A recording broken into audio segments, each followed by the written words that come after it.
Manila Bulletin. Hello, Kongs. Good morning. Recently, the PIDEA released an advisory warning the public about the emergence of marijuana-infused e-cigarettes or vapes. This concern was raised after a recent raid po sa Taguig City where these were confiscated. With this po, may we know if may plano po ba ang House to probe this incident, and also general thoughts niya lang din po regarding the issue of these marijuana-infused vapes, given this, looming threat to the public and especially minors. Thank you po. I think this would merit an investigation between multiple committees. One would most likely be health, trade and industry, and maybe also dangerous drugs. And I think if I'm not mistaken, back in 2019, there was a recorded case in Canada for a vape-related incident because that vape that was used had THC, which is a component in marijuana, laced and included in that particular vape, which caused a disease called popcorn lung, or I believe it was called the bronchiolitis obliterans, if I'm not mistaken. And this is because it was an uncontrolled substance there. And seeing that this has been, this has happened here is a very alarming fact, no? This would also be a starting point on how our PIDEA would start to look into investigating on the production, on the possible import, or how was this distributed, because this is a very concerning matter.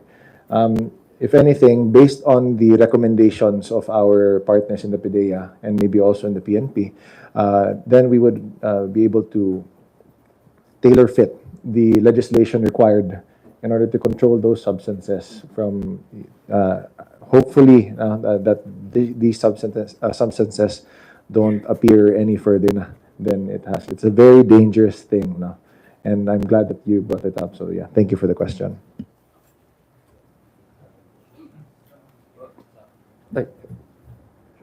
Chino, i-check mo yung vape mo. Mamaya. Well, I support yung kung should there be any probe, I will support that. Kasi I'm more concerned on illegal drug trafficking in the country. So nagiging creative na rin yung mga illegal drug traffickers. I really want the Congress to really dig deeper into this, no? Aside from yung kasi bawal na talaga ang marijuana is classified as illegal drug. Apart from that, yun nga ang concern ko is, sabi nga ni Kong Chino, the production, the entry of this. So, medyo creative na yung mga illegal drug traffickers. I'm more concerned on that. So, kung meron pong probe na gagawin, talagang susuporta po ako doon. Kasi this is ang vape po, it's an option for the smokers na minsan nagiging fad na siya eh. Maski yung mga hindi talaga mga smokers, yung mag-shift sila from cigarettes to e-cigarettes, nagiging fad na po yan eh. So that they see that as a good market to capitalize on, and these illegal drug traffickers are using this vape kasi masyado na silang creative in order for them to really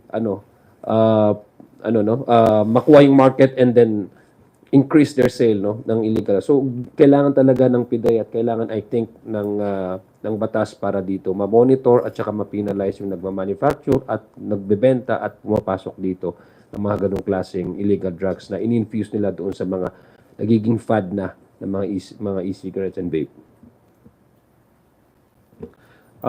To add to this issue, well, yes, I agree that this warrant an investigation or probe by the Congress. You know, one crucial matter, no, to look into is that the technology. Now, we know as technology advances, nagiging creative din ito pong mga illegal drug dealers natin, no. So, in a way not to be identified or hindi po sila makikita agad, pinapasok nila sa vape in making it appear that this is just a usual e-cigarette. So This should serve as a reminder, no, to everyone, especially to the youth, to the students, that the use of marijuana is still illegal. Although there are talks to amend the RA 9165 or the Dangerous Drugs Act as amended, wherein there are talks to legalize the use of marijuana for medical purposes.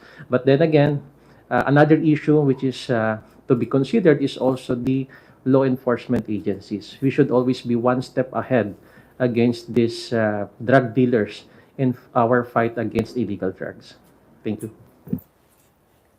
Just to add on that note, no, I think it is necessary for us to ensure that the proper safeguards are in place. Tulad ng sinabi ni Congressman Bongalon, ngayon po tinatalakay po dito sa Kongreso yung legalizing ng cannabis for medical use. So, but with the proliferation of laced vape with THC or with marijuana, just goes to show that we need to improve the safeguards just so that hindi ma-abuse yung isang controlled substance dito po sa ating bansa. Number two, yes, we support any investigation, probe to be conducted by the House regarding this. And of course, we call on PDEA and we call on our enforcement agencies and bureaus to step up when it comes to improving mechanisms in finding out, in investigating kung paano ito nakakapasok.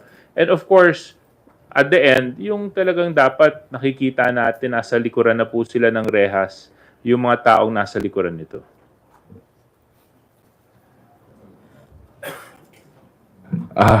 We have heard my fellow congressmen already give their thoughts. Illegal po yan. Illegal po ang marijuana. Illegal po yung paggamit ng marijuana sa Pilipinas. So dapat po huliin lahat ng mga nagdi-distribute saka ma-penalize po yung mga tao behind that. Even in Singapore, the country even goes as far as yung bansa, dinidemanda po yung mga kumpanya na nagdi-distribute po ng ganyan. So I think with the investigation being referred to Congress as well, baka we can explore things like that para po yung mga kumpanyang yan, kung ginagamit man sila para mag-create ng mas modern ways of dealing with drugs, dapat po na masampulan na talaga yung mga yan.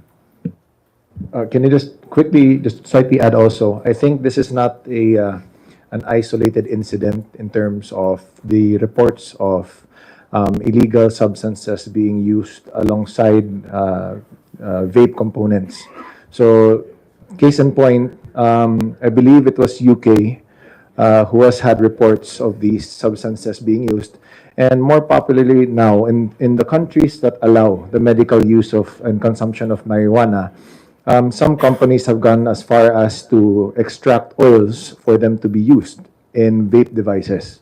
So I think with that being, with that knowledge, we can also promote not really promote, but more of we can try to urge our enforcement agencies to look into what is being practiced also outside, so that we have a clear image as to what we should look for within our country as well.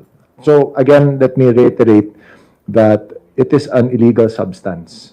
If anything, there were no studies also made on what these pose if it is mixed in a manner of inhalation, in this case on vapes.